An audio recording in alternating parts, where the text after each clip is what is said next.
नमस्कार। आज हम एक बहुत ही खास जगह की कहानी में उतरने वाले हैं, राजस्थान का मशहूर सालासर बालाजी मंदिर। अब देखिए, ये कोई आम मंदिर नहीं है। यहाँ हनुमान जी की एक ऐसी मूर्ति है जो आपको कहीं और देखने को नहीं मिलेगी। और इसके पीछे की कहानी वो तो और भी ज्यादा दिलचस्प है। तो सीधा सवाल पर आते हैं, ये जो मूर्ति है इसमें हनुमान जी की दाढ़ी और मूंछ क्यों है? जरा सोचिए, हमने हनुमान जी के जितने भी रूप देखे हैं उनमें ऐसा तो कभी नहीं देखा, तो फिर यहाँ ऐसा क्यों?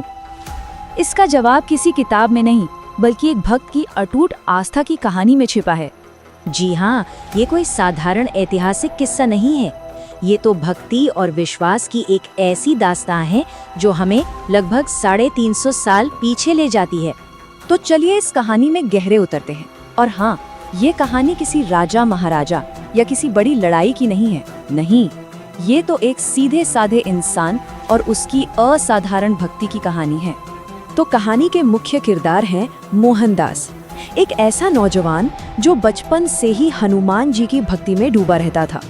अपनी विधवा बहन और भांजे को संभालने के लिए वो सालासर गांव में आकर बस गए थे। बिल्कुल सीधा साधा जीवन।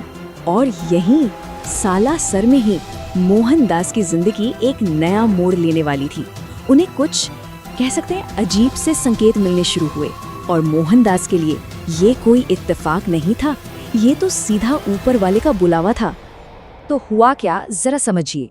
उनका बचपन तो भक्ति में बीता ही था। सालासर आने के बाद जब वो खेती कर रहे थे तो उनके हाथ से कुल्हाड़ी बार बार छूटने लगी। इसे उन्होंने एक इशारा माना, और तो और उन्होंने एक लड़की की मृत्यु की भविष्यवाणी कर दी, और वो सच हो गई। बस इन घटनाओं ने उनके विश्वास को और मजबूत कर दिया। तो ये जो छोटे छोटे संकेत थे ना, ये दरअसल एक बहुत बड़ी, एक बहुत ही दिव्य मुलाकात की तैयारी थी। एक ऐसी मुलाकात जो मोहनदास की जिंदगी को हमेशा हमेशा के लिए बदलने वाली थी। तो देखिए, हुआ ये कि एक दिन एक साधु उनके दरवाजे पर भिक्षा मांगने आए। मोहनदास कुछ दे पाते, इससे पहले ही वो गायब हो गए। मोहनदास को लगा कि उन्होंने अपने प्रभु को खो दिया। पर कहानी यहीं खत्म नहीं हुई। ठीक 2 महीने बाद वही साधु फिर से आए। इस बार मोहनदास ने कोई गलती नहीं की। वो सीधा उनके पीछे पीछे एक घने जंगल में चले गए। और फिर जंगल के बीचों बीच वो पल आया जिसका मोहनदास को इंतजार था। उस साधु ने अपना असली रूप दिखाया, और वो कोई और नहीं, स्वयं हनुमान जी थे। लेकिन एक बिल्कुल अलग रूप में, एक तेजोमय चेहरा, और चेहरे पर दाढ़ी और मूंछ। अब जरा सोचिए, साक्षात भगवान सामने खड़े हैं, कुछ भी मांगने को कह रहे हैं। पर मोहनदास ने क्या मांगा? कोई धन दौलत नहीं, कोई वरदान नहीं। उन्होंने बस एक ही बात कही, मैं तो संतुष्ट हूँ, मुझे कुछ नहीं चाहिए, बस आप मेरे साथ चलिए। यही होती है सच्ची भक्ति। उन्हें बस अपने प्रभु का साथ चाहिए था। और यहीं इसी एक मांग पर वो दिव्य वचन दिया गया जो आज के इस भव्य मंदिर की नींव है। हनुमान जी ने अपने भक्त की बात मानी और वादा किया कि वो हमेशा के लिए सालासर में ठीक इसी रूप में विराजमान रहेंगे। ठीक है, तो वादा तो हो गया, पर एक दिव्य वादा जमीन पर हकीकत में कैसे उतरता है? कहानी का अगला हिस्सा इसी चमत्कारी खोज के बारे में है। ये घटनाओं का एक ऐसा सिलसिला है जिस पर यकीन करना मुश्किल है। पास के ही एक गांव में एक किसान का हल जमीन में किसी चीज से टकराता है। वो खोद कर देखता है तो हनुमान जी की एक बेहद सुंदर मूर्ति निकलती है। उसी रात गांव के ठाकुर को सपना आता है कि ये मूर्ति सालासर में मोहनदास के पास जानी चाहिए। और बस अगले ही दिन पूरा गांव बड़े धूमधाम से उस मूर्ति को लेकर मोहनदास के पास पहुंच जाता है। और बस यहीं आकर कहानी के सारे धागे जुड़ जाते हैं।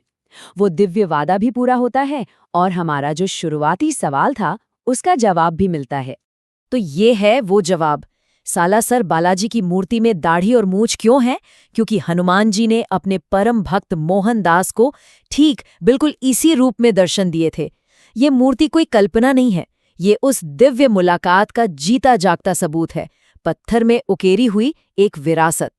तो फिर सन 1754 में उस मूर्ति की पूरे विधि विधान से प्राण प्रतिष्ठा की गई और एक मंदिर बनाया गया।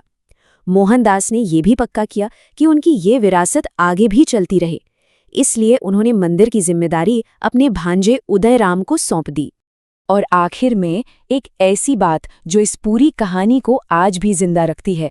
सन 1754 में मंदिर की स्थापना के वक्त जो एक पवित्र ज्योत जलाई गई थी, वो अमर ज्योत आज तक बिना बुझे वैसे ही जल रही है। ये इस बात का प्रतीक है कि सच्ची आस्था और भक्ति कभी खत्म नहीं होती, वो समय से भी परे होती है।